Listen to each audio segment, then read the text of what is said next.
The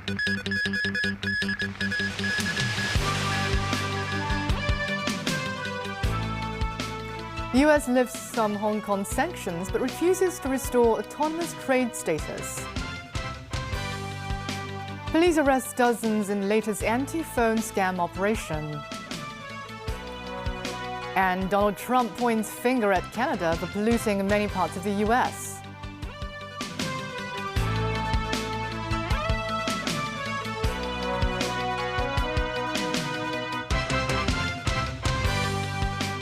Good evening. Welcome to TVB News.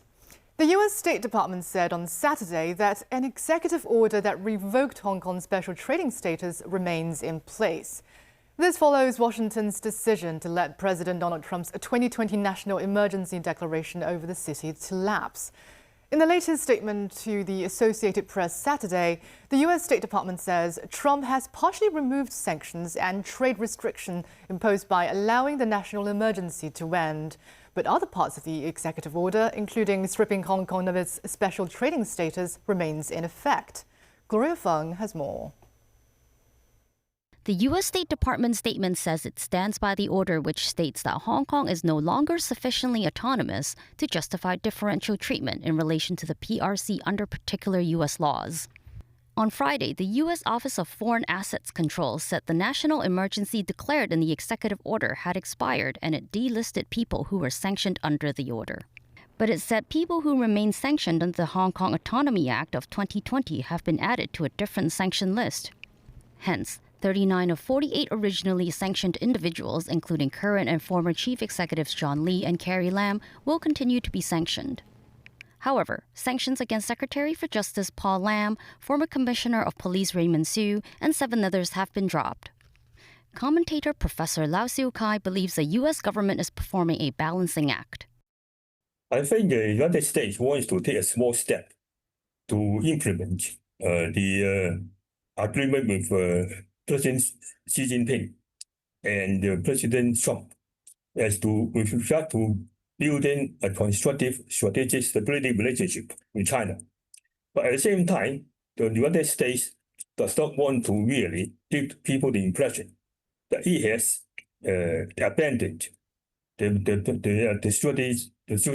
strategy of containing China, or to allow the anti-China elements in the States, which is very strong, to oppose this move. Gloria Feng, TVB News. During the prime-time address to the nation, US President Donald Trump revisited his claims, alleging China had meddled in the 2020 election and obtained over 200 million voter records. However, Beijing calls the assertions groundless and entirely fabricated and insists it never had any interest in interfering with US presidential elections. Trump also quips about a US-China World Cup bid when sitting alongside FIFA President Gianni Infantino at a reception in New York Friday. We do in China, United States, so you have a nice short flight in between games, you know. The players would love that. This amid CNN reports that the US planning for President Xi Jinping's state visit in September was continuing apace. White House officials offered no answer when asked about any planned repercussions for China in response to Trump's so-called election data breach. Secretary for Security Chris Tang says the government could improve their work on fire prevention. Tang says authorities plan to introduce legislative reforms to enhance fire safety in Hong Kong. The comments come a day after the independent committee's legal team delivered its closing submission at the final public hearing investigating the Taipo fire. Sources say the committee may delay its report submission to the chief executive until mid-October due to the time required to process a substantial amount of documents and evidence. Mimosa Ngai reports. In his closing address, Victor Dawes, the committee's senior counsel, states the government bears partial responsibility for the tragedy. He says the disastrous event exposed systematic weaknesses among the official bureaus, including the Fire Services Department. Speaking on a radio program, Secretary for Security Chris Tan says authorities could improve their work on fire prevention, such as acting more proactively in referring and following any complaints the FSD has received. While he notes the government has a clear division of labor, Tan says a new mindset needs to be adopted. The security chief also says the Bureau will conduct a series of legislative reforms to strengthen fire safety in buildings by increasing the penalty and the scope of responsibility. 9, TVB News. Secretary for Security Chris Tang says authorities will conduct tests at the Huanggang Port's Hong Kong area before the facility is officially launched. The government passed the Huanggang Port Bill on Friday. The government will take control of the Huanggang Port's Hong Kong area starting from July the 31st. Tang says authorities will test out different equipment at the port and will conduct a drill with their Shenzhen counterparts. Separately, the National Security Police arrested owners and staff members from 2 independent bookstores. Asked how could owners ensure their books are lawful, Tang says booksellers should have an idea of what titles they are selling to customers. Police have arrested 61 people over the past 2 weeks in a territory-wide anti-phone scam operation involving more than $31 million. Luna Bai has more. Police say more than 16,600 fraud cases were reported in the first 5 months of this year. More than 1 in 5 involved telephone scams, up over 46% from the same period last year, with losses reaching $720 million. In response, officers launched Operation Pebble Step, targeting phone fraud and money laundering activities. The operation resulted in the arrest of 61 people and the detection of 54 phone scam cases involving about $31 million over the past 2 weeks. Chief Inspector Ho Mingwei says fake customer service scams remain the most common form, and Guess Who I Am scams, where fraudsters impersonate relatives or acquaintances, have nearly doubled this year, with many elderly people being targeted. Police also uncovered a suspected low-interest loan scam syndicate. Officers say the group operated a call center posing as staff from finance companies or banks and uses scripted conversations to deceive people into applying for loans. More than 240 victims were deceived, losing about $2 million. I advise the citizen not to make the loan application from the unlicensed finance institutions. And moreover, when they pick up the phone, I hope that they can make sure the phone call, the identity of the callers, and not to provide their more personal detailed information to them. Police remind the public to verify suspicious calls and messages by using the Scammeter application or calling the helpline 18222. Luna Bai, TVB News. US President Donald Trump threatens to add new tariffs on Canada as forest wildfire smoke now spreads across the US, choking a number of major cities. JUL reports. Canadian wildfire smoke has spread across the US Midwest and East Coast. In Washington, D.C., haze blanketed landmarks including the Lincoln Memorial, the White House, and the Washington Monument, resulting in very low visibility. The U.S. Environmental Protection Agency cited Washington, Chicago, and Detroit as the hardest hit by smoke. Forecast suggests New York City's air quality to worsen again on Saturday. Officials warn that long-term exposure to smoky conditions can complicate existing health problems and lead to chronic and deadly issues, including respiratory illness, cardiovascular, and neurological diseases, as well as premature death. In response to smoke, U.S. President Donald Trump made a social media post Friday that blamed Canada for its forest management and threatened additional tariffs on Canada. "We're holding Canada responsible," the president posted on social media Truth Social. He added that the U.S. is being unnecessarily invaded by filthy, polluted, and unhealthy air, the quality of which is dangerous and totally unacceptable. However, when asked about a Michigan lawmaker's criticism about the smoke, Ontario Premier Doug Ford noted Canada has helped the U.S. fight fires in the past.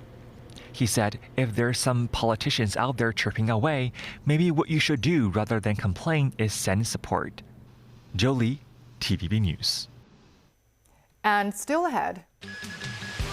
Andy Burnham undertakes his first UK Labour leader engagement with a visit to Kent. India builds its first hydrogen-powered train.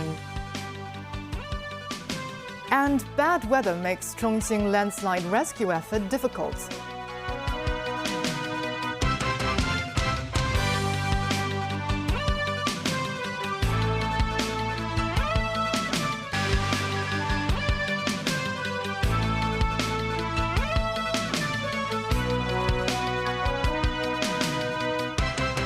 Welcome back. British Andy Burnham visited Gravesend in Kent to deliver remarks on his first engagement as the leader of the country's governing Labour Party.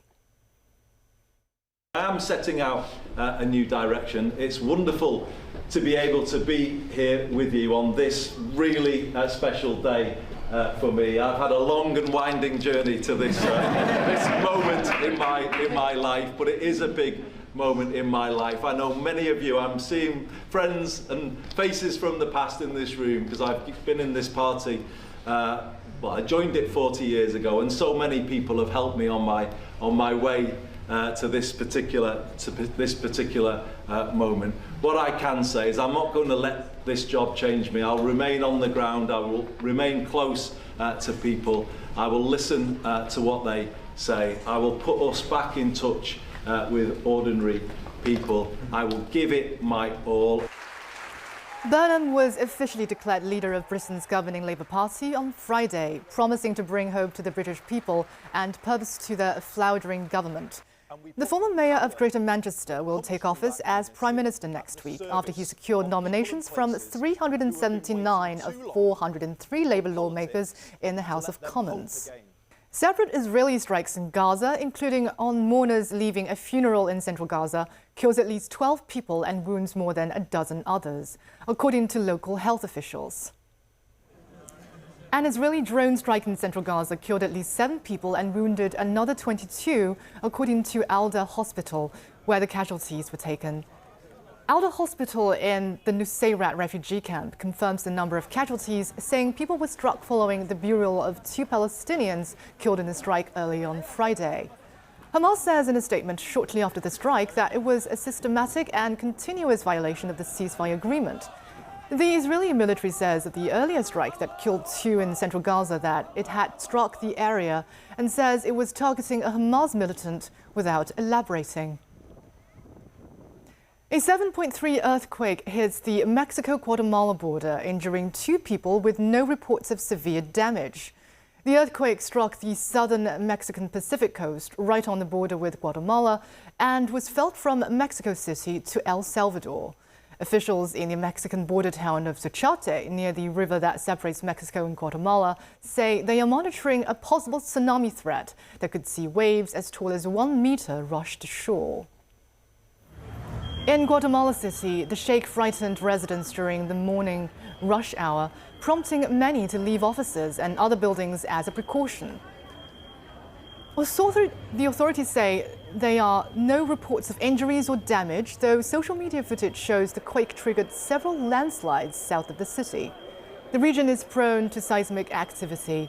In 2017, hundreds were killed in a 7.1 magnitude earthquake in Mexico City. India rolled out its first indigenously built hydrogen-powered train, a move aimed at expanding the use of clean energy in its vast rail network. Tracy Furness has more. India's Prime Minister Narendra Modi inaugurated the Namo Green Rail at Haryana's Jind railway station Friday. Namo is a common abbreviation of Modi's first and last names. The train, made up of 2 hydrogen-powered driving cars and 8 passenger coaches, will operate in the northern state of Haryana. It can run at speeds of up to 75 kilometres per hour and carry a maximum of about 2,600 passengers, railway officials say. This is a very significant day in the direction of self-reliant India and sustainable development, Modi says in a post on X. Ashwini Vaishnaw, Indian Railway Minister, says hydrogen is seen as a new form of energy. India has taken many new initiatives in the production of hydrogen, and the National Hydrogen Mission is also working in this direction. To use hydrogen in transportation, it is necessary to develop the technology. As part of this effort, railway engineers in India have developed this technology.